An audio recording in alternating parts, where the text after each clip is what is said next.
How to delete YouTube search and watch history permanently. So without wasting time, let's start video. Firstly, open the YouTube. So after this, here you can see profile options at the bottom right corner. So just click on it.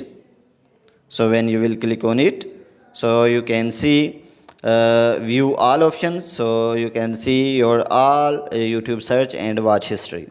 So after this, click on view all options. So after this, here you can see three dot on top right corner. So just click on it and then click on manage all history. So then click on Google account.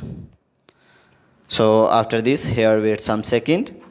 So after this, you can see delete options. So just click on it, and if you want to delete your YouTube search and watch history of today, just click on it. So if you want to delete custom range, so just you can select the number of days from where you want to delete YouTube search and watch history.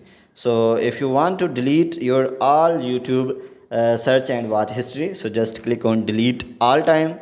So after this, click on delete options and then click on got it. So you can see all YouTube search and watch history is deleted. So guys, in this way you can delete YouTube search and watch history permanently. So guys, if this video is helpful for you, then please give like this video and subscribe our channel. Thanks for watching.